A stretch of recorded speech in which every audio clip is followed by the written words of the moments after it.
Hello বন্ধুরা, তো আমরা মাঠে চলে এসেছি। দেখো সূর্যটা দেখো, এখনো রোদ্দুর আছে, কেবল আর কি 4টে বাজে।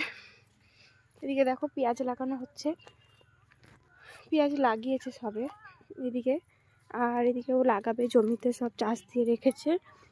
আর ওই যে আমার মা, মেয়ে আর আমার ভাইজি আছে, আমিও যাচ্ছি। তো তোমাদের বলেছিলাম যে শেয়ার করব আমাদের বাড়ির সামনের মাঠটা। এই যে মাঠ থেকে আমাদের গ্রামটা দেখো, ওই দিকটা আমাদের গ্রাম, আর এই সামনেটা সবই হচ্ছে মাঠ। তো চলো ওই সর্ষের জমিটায় যাব ভাবছি। তো কিছু ছবি তুলব আর তোমাদের সাথে ভিডিও শেয়ার করছি আমি। ভালো লাগলে প্লিজ আমার পেজটি ফলো করে পাশে থেকো, লাইক কমেন্ট শেয়ার করে। দেখো সবে পেঁয়াজ লাগাচ্ছে এদিকে।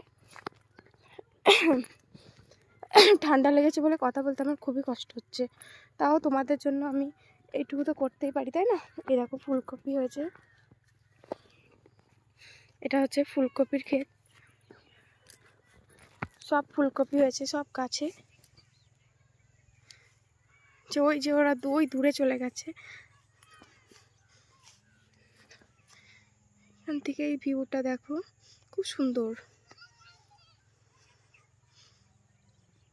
তো চলো বন্ধুরা, আমি ওদের কাছে যাই, ওরা অনেক দূর চলে গেছে, আমি ক্যামেরা হাতে দৌড়াতে পারছি না ফোন নিয়ে। তো চলো তারপরে তোমাদের সাথে শেয়ার করছি।